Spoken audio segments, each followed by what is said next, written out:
오늘은 마태복음 16장 15절로 20절까지의 말씀을 본문으로 너희는 나를 누구라 하느냐 라는 제목으로 은혜의 말씀을 나누고자 합니다. 본문에 등장하는 바리새인과 사두개인들은 정치나 종교, 사회적으로 대립하고 있는 세력들이었습니다. 그러나 예수님이 등장하시자 여기에 적대적이었던 두 세력은 힘을 하나로 모으고자 노력합니다. 적어도 이전까지 바리새인들은 예수께 나와 비교적 객관적 자세로 예수님의 능력이나 율법에 대한 예수님의 진리에 대한 관점을 알아보려고 노력하는 모습을 보였습니다. 그러나 본문에서는 바리새인들이 그들과 사상, 이념, 주의, 주장 이런 것들이 전혀 다른 사두개인들과 연합하여서 예수를 넘어뜨리기 위해 시험하고 있는 장면을 보여주고 있습니다. 성도 여러분, 최근의 사회 현상도 이와 비슷한 양태를 보여주고 있습니다. 비교적 교회에 우호적으로 보였던 집단들도 정치적인 이익 앞에서 예수님을 배반하는 모습을 보여줍니다. 그들은 인종차별이나 정의라는 이슈 앞에서 하나님이 무엇이라 말씀하시는지는 들을 생각이 없습니다.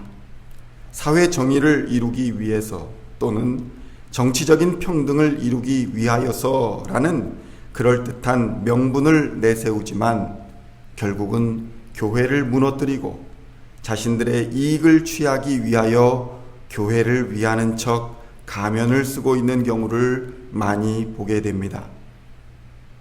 오늘 이러한 사두개인과 바리새인들은 예수님을 시험하려고 예수님 앞에 나아왔습니다.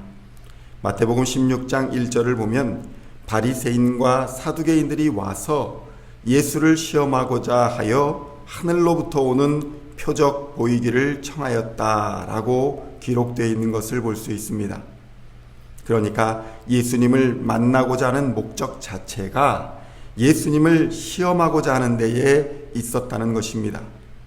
여기서 시험하다라고 쓰여진 페이라조라는 단어는 사단이 광야에서 예수님을 시험하여 넘어뜨리려 했던 말과 같은 말입니다. 이들은 복음에 대한 갈망이나 죄에 대한 부끄러움이 없는 자들이었습니다. 교회를 넘어뜨리려 하는 시도는 교회가 형성된 이래로 꾸준히 있어 왔습니다. 그렇다면 이들이 예수님을 향하여 시도한 시험의 특징은 무엇일까요?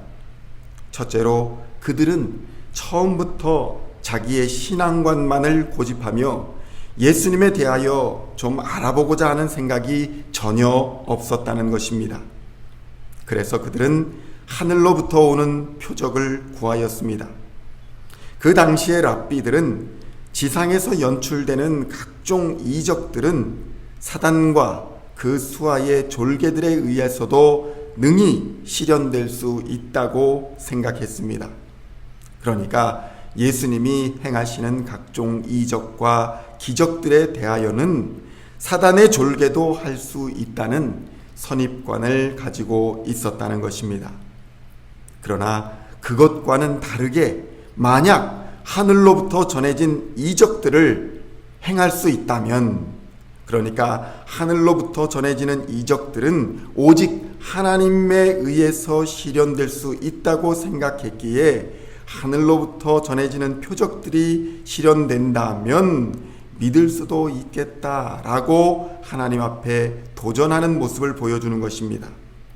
다시 말씀드리면 하늘에서부터 전해진 이적들, 그러니까 모세의 때에 내려졌던 만나 사건이라든지 여호수아의 간구로 인해서 해와 달이 멈춰졌던 사건이라든지 사무엘 시대의 우레 사건 또는 엘리야의 갈멜산 승리 사건과 같은 초자연적인 하늘의 기사들을 하나님께서 행하여서 보여줄 것을 요구했던 것입니다.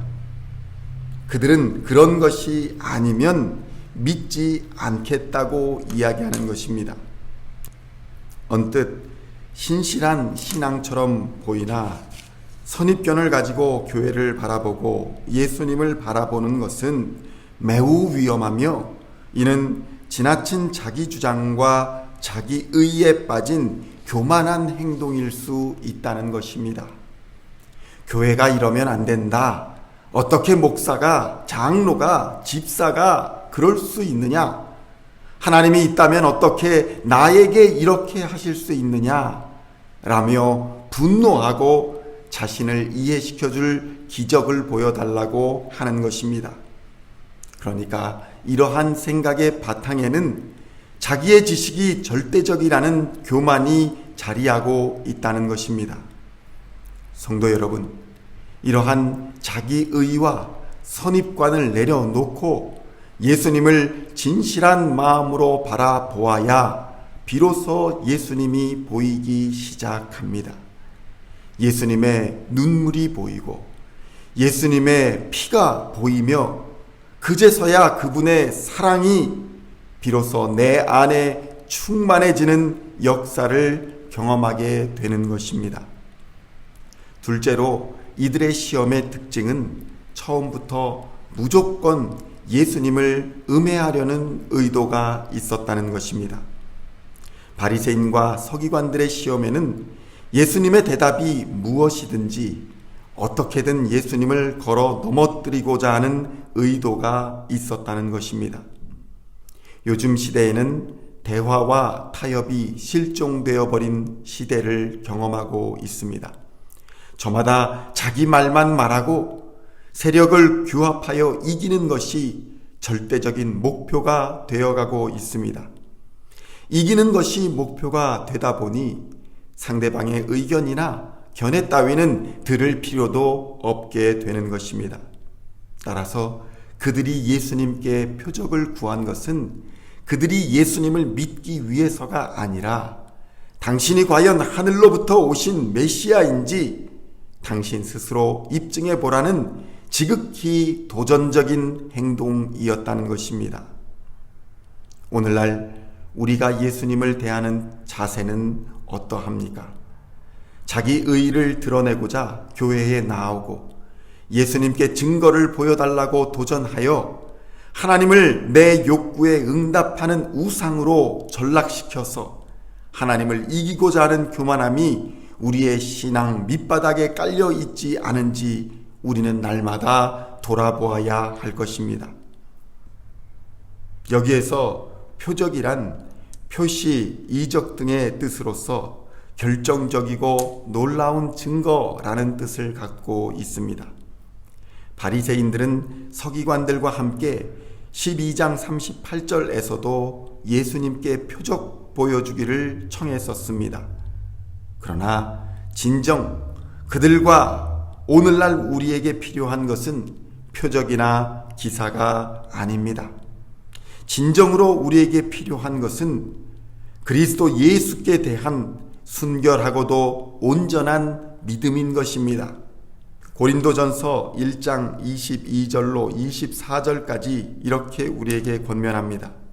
유대인은 표적을 구하고 헬라인은 지혜를 찾으나 우리는 십자가에 못 박힌 그리스도를 전하니 유대인에게는 거리끼는 것이요 이방인에게는 미련한 것이로되 오직 부르심을 받은 자들에게는 유대인에게나 헬라인에게나 그리스도는 하나님의 능력이요 하나님의 지혜니라.